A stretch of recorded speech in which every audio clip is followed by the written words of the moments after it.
Om Swastiastu. Kelemahan ketiga dari indria manusia adalah karana pawa. Karena pawa berarti indria-indria kita sangat terbatas dan hanya mampu mengamati sebagian kecil dari realitas. Contohnya, kita tidak mampu mendengar suara yang mempunyai frekuensi di bawah 20 Hz atau infrasonik dan di atas 20.000 Hz atau ultrasonik. Selain itu, kita juga tidak mampu melihat radiasi elektromagnetik dalam jajaran ultraviolet dan inframerah.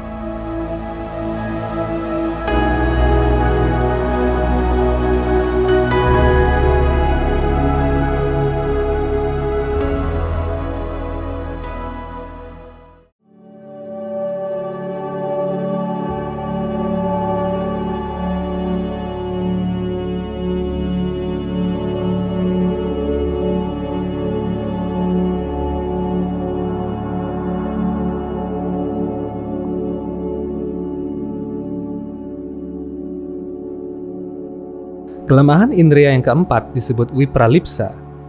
Hal ini menunjukkan kecenderungan untuk tipu-menipu. Kejujuran merupakan sifat mulia dalam kehidupan manusia. Terkadang seseorang dikuasai oleh rasa bangga dan keakuan palsu serta keangkuhan, sehingga indria-indrianya dicemari oleh sifat alam material yang lebih rendah.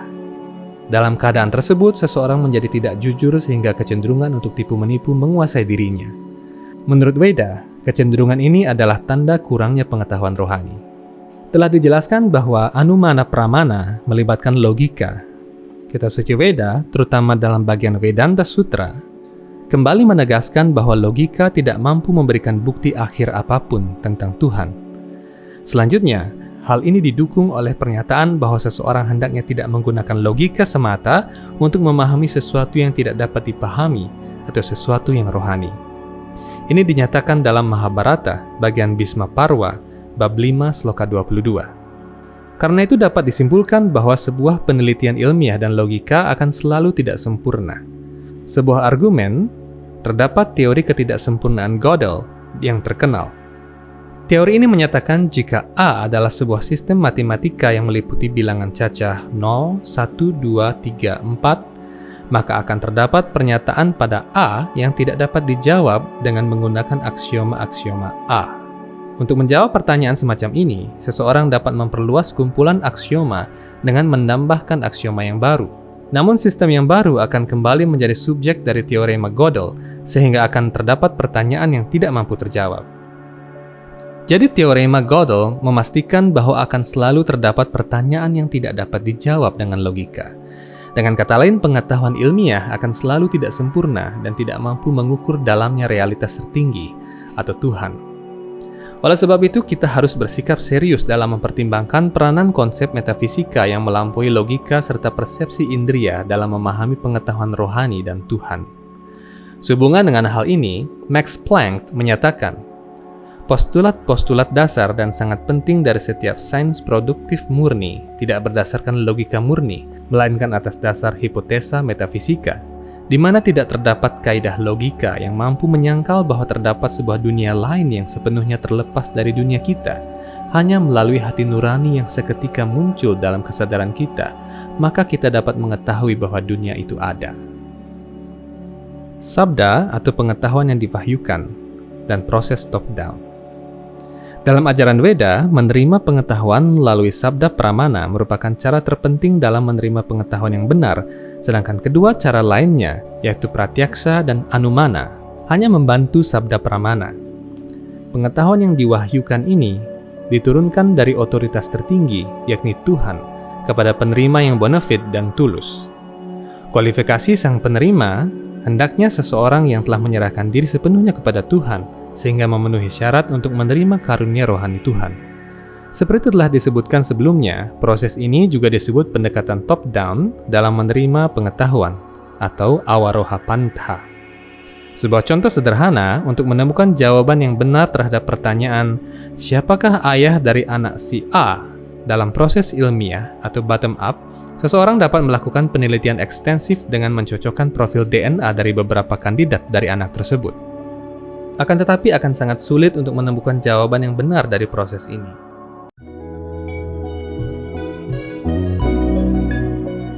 Hindu Times Channel kini memiliki fitur Join Member.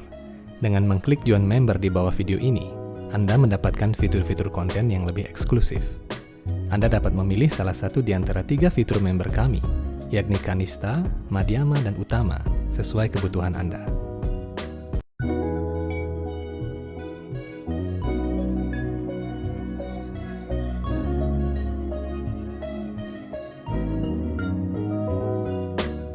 Sebelum video ini kita lanjutkan, kami menawarkan beberapa jenis merchandise untuk Anda. Kami menyediakan t-shirt, tote bag, dan majalah Hindu Times edisi 13 hingga 15. Untuk membeli secara online, silakan klik link pada kolom deskripsi.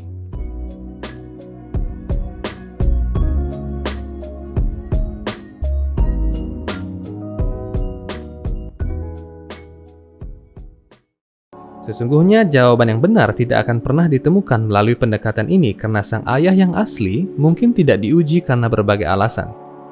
Oleh sebab itu, pendekatan yang termudah dan terpercaya adalah bertanya kepada ibu kandungnya dan jawabannya akan menjadi putusan akhir. Faktanya seorang ibu tidak akan pernah membohongi putranya yang tercinta. Jika seseorang ingin membuktikan jawaban ini secara ilmiah, uji DNA tetap bisa dilakukan. Dengan cara ini, permasalahan tersebut dapat diatasi. Proses ini berkaitan erat dengan keyakinan murni si anak terhadap kata-kata ibunya. Menurut Weda, keyakinan murni tersebut merupakan sebuah kualitas spiritual mendasar dalam kehidupan. Menurut tradisi Weda, dalam Awaroha Panta atau pendekatan dari atas ke bawah, Tuhan merupakan sumber utama segala sesuatu dan kesadaran rohaninya mengalir ke setiap makhluk hidup. Dalam berbagai penemuan ilmiah, bidang seni dan puisi atau pelepasan ikatan dan usaha spiritual yang disertai penyerahan diri sepenuhnya, banyak individu yang tulus menerima pengetahuan melalui inspirasi dari sang penuntun sejati, yakni Tuhan. Jenis pengetahuan ini tergolong dalam jenis pengetahuan yang diwahyukan. Pengetahuan juga diturunkan secara langsung oleh Tuhan kepada pencari kebenaran yang tulus. Tuhan Sri Krishna bersabda dalam Bhagavad Gita bab 15 sloka 15. Aku bersemayam dalam hati setiap orang. Ingatan, pengetahuan, dan pelupaan berasal dariku. Dari seluruh Weda, akulah yang harus diketahui. Sesungguhnya akulah penyusun Weda, dan akulah yang mengetahui Weda. Begitu pula pengetahuan dari Tuhan juga dapat diterima melalui kitab suci dan para rohaniwan yang insaf akan diri. Hal ini disebut sebagai pengetahuan yang diterima melalui garis perguruan. Hal ini dinyatakan dalam Bhagavad Gita bab 4 sloka 2.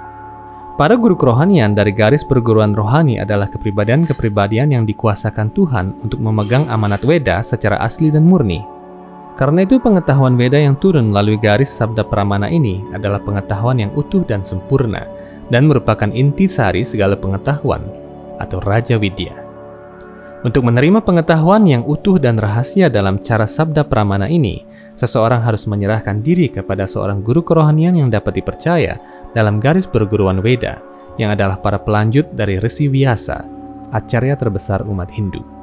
Guru kerohanian yang berada dalam garis perguruan rohani Weda yang dikuasakan Tuhan adalah orang-orang suci, dan pemujaan kepada guru kerohanian seperti Srila Vyasadeva atau Maharesi Vyasa dan para pelanjutnya patut dilakukan. Pemujaan terhadap manusia berada dalam sifat nafsu atau rajas, namun pemujaan kepada acarya atau guru kerohanian berada dalam tingkatan kemurnian atau wisuda. Karena seorang acarya dalam garis perguruan mewakili otoritas Tuhan dan Weda di dunia ini, maka walaupun seorang acarya bukanlah Tuhan, pemujaan kepada acarya atau guru kerohanian diakui oleh kitab suci Weda sebagai pemujaan yang langsung diteruskan kepada Tuhan. Ini sama seperti seorang duta besar yang mewakili sebuah negara. Walaupun duta besar bukanlah pemimpin negara, penerimaan yang baik terhadap duta besar berarti bahwa suatu negara menerima hubungan dengan negara lain karena seorang duta besar mewakili suatu negara di negara lain.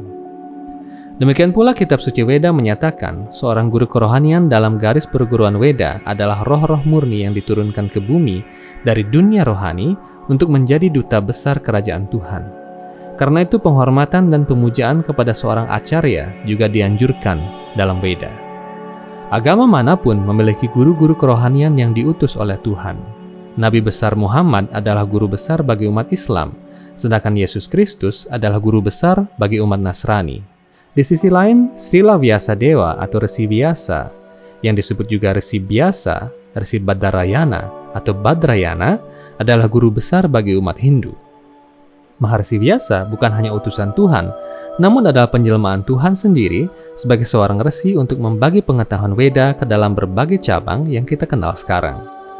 Oleh sebab itu, dari golongan dan sampradaya manapun seseorang berasal, serta ista dewata manapun yang seseorang puja, Maharsi Vyasa harus mendapatkan penghormatan pertama sebelum melakukan puja. Demikian video Hindu Times Channel mengenai 4 jenis kelemahan manusia. Semoga video ini bermanfaat untuk Anda. Sampai jumpa di video-video Hindu Times berikutnya.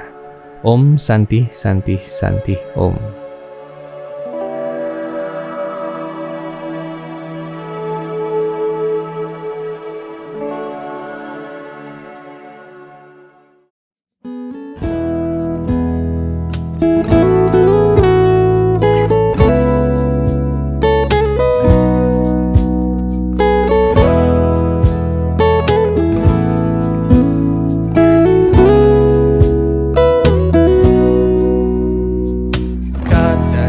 Kalindi tatawi binasanggita karawo